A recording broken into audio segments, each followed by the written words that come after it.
Right, I'm just going to do a quick video. I'm doing a full mash brew in a bag today. I was going to film the whole lot, but I'm up against it for time. So, and there are a few videos online, and there's one predominant video that sort of covers the whole thing. So, you know, there's not much point in me doing a video on something that's already been done. That's already a great video for it. I wanted to get into brewing a bag, sort of a lot more. Been reading a lot more about it. A lot of people do it with great success. I tried my setup a couple of weeks ago with the little 20 litre boiler and the grain basket.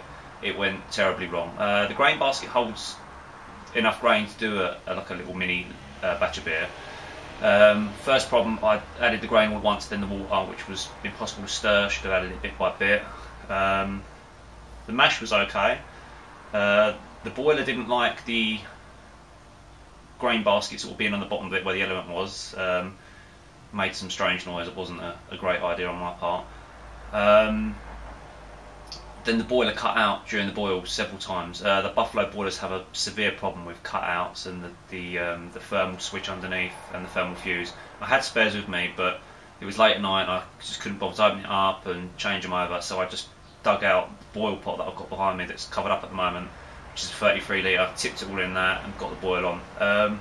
There's one thing to say about gas, especially if it's on your home sort of setup, is it's always there. With electrics and the elements fail, it's a nightmare. So I think that brew will still turn out okay. That's still fermenting now. That was just straight into the cube with the hops. I think it was Mosaic that I had left. So that's just going to be a simple kind of like pale ale. That seems to took off alright. I just put a little bit of SO4 in it that I had left. But then ditched the old idea of using the 20 litre boiler. Then I read more and more into doing the full mash, where you start with all your water for the brew day in one pot. And in my search for doing that, Hammer Phone Brew messaged me and said that he'd seen a video online that I think I should watch, which was Jake Keeler on Brewing TV. The video I think called Jake's Got a Brand New Bag. I'll put a link to it in this video. And it was fantastic. It's part of the reason I probably don't really need to do a video of me doing it, because he'd done the video so well and explained it. And the idea being that you start with all the water for the brew day in the pot. You add the grains. So as it is at the moment, the grain bag is on that. The grains are in there, and later on I'll pull the bag and I'm just going to literally put it into a bucket, let it drain up a bit. I'm not going to sparge or anything like that. Just want to keep it as simple as possible. And quite a few people do this with great success, so I can't see why it should be a problem. Mainly for me because of time constraints, having children, brewing in a flat.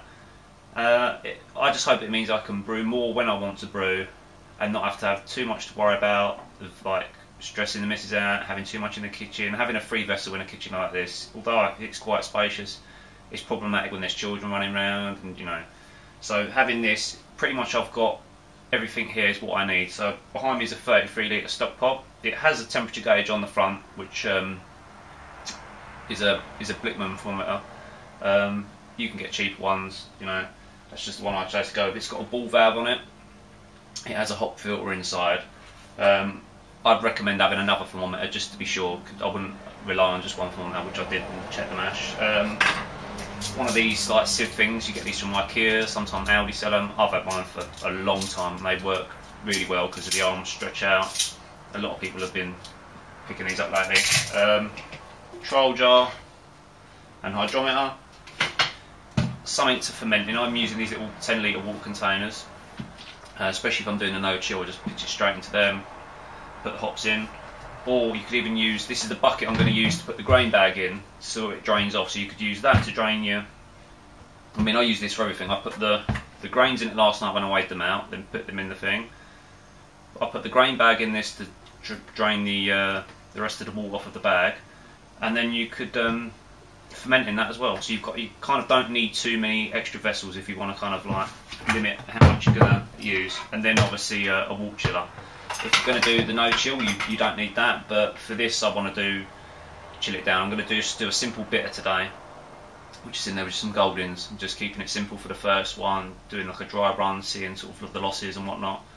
And the only one other thing, I guess you don't really need it, but I've managed to acquire these from where I work, and they're kind of like a heavy duty heat resistant glove. They could do with being a bit longer really, but for me, I found this is quite a good sort of like little tip for even, I think for even kind of extract brewers, to have kind of a glove that can resist quite a lot of heat. When you're doing them malt extract tins, you have to fill it up with boiling hot water and stir it and then tip it back in. When you're trying to hold like a tea towel, thing like that, if you've got a glove that you can actually grip the tin with and not burn your hands, or if you need to lift your grain bag. I mean, some people squeeze their grain bags. I'm not going to get into that. There's a lot of twos and why you shouldn't do that, but I think a heavy-duty glove that can resist the heat is a real must-have for a lot of, well, I think every home brewer, I think, from any level, because, you know, even if you had to, like, for whatever reason, take the end of the ball valve off or something like that, your hands, you've got to protect your hands, and I think something like that, I mean, they're quite inexpensive for what they are. Like I say, these are quite short, we'll probably do them a little bit longer, but they're ideal. I think that's a good little tip for me anyway. I find they work really well. It saves, like, you know, when I've used the tea towel on the malt extract tin, they've got like all the malt extracts stuck to the tea towel where I've been trying to tip it up. I mean, these just rinse off with hot water again, so they're always clean. So that's been mashing, or will be mashing, for I think it's 70 minutes I'm doing on this one, and then I'll pull it out, chuck that in the bucket with the sieve on the top, let it drain out, get the boil going while that's draining, and then go from there. I'm hoping, and I think it was John Berry said that his brew day for brewing a bag is roughly 4 hours. So, and the efficiency is another thing as well. A lot of people say, oh, you know, what efficiency do you get now? A lot of brewing a bag, as I commented in my last video, said they get between 70-75%. And the thing you'll see in the Keeler video as well, that he says that if he needs to add a little bit of extra grain to get better efficiency, it's worth doing. You know, the inexpense of the grain over, you know, the time of doing a free vessel system. He likes to think that his time is worth more than the price of grain, and I think I tend to agree. If I can produce a great beer and spend a little bit more money on the grain and do it in less time, I'm happy to do that. I mean, there's a lot of purists out there that say that the free vessel's the best. Obviously, you've got people using brewing systems. You know, I think it's all brewing at the end of the day, and if you get a beer that you like, that's all that matters. You know, you might pass it on. Some people might say, oh, you know, but I reckon a lot of people, if you give it to them and didn't tell it was a brewing bag, they wouldn't know no different. So, for me, I think this is a surefire way that a lot of people that do extract can get into all grain. I mean, sort of, it's like people think it's like a halfway, but I tend to say that it is all grain brewing. You're still using the fresh ingredients, and you can do it for really minimal cost setups. You only really need the pot, the bag. I think they're the most important things, the pot and the bag. I mean, you can get like fancy spoons, but you can, all those sort of spoons and things like that, you know, and the paddles and that, you've probably got a whisk at home that you can use to stir the mash in. You kind of just got to look at what you've got. I mean, I'm going to insulate that boiler probably a bit better with like a camping mat or something that I can put on with a few luggage straps. But to be honest, if the sleeping bag and that jumper works as well, holding the mash for the 70 minutes, I probably won't even bother with that because they're already here.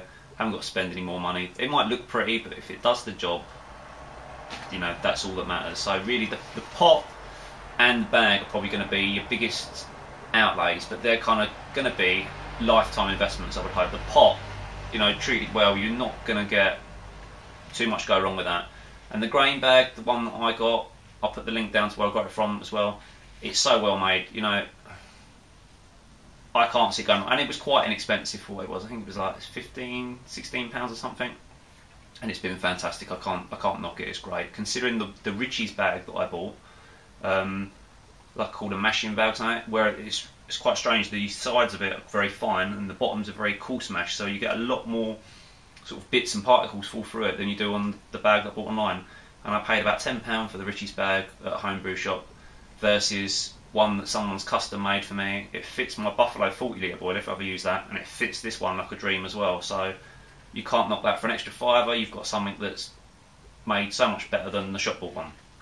So other than that, that is your outlay. Obviously you've got to buy your grains and things like that, but they're stuff that you're going to buy and they're your consumables. But for your initial outlay, I think your pot and your bag, and I would say your walt chiller as well. I mean, no chill is great, but I think if you're getting into it, I think it's good practice to kind of chill the beer down first. But a lot of people do it to save water, and I can't knock that as well, and it saves time. I'm happy with no chill, but I think them three things and you're set for brewing a bag.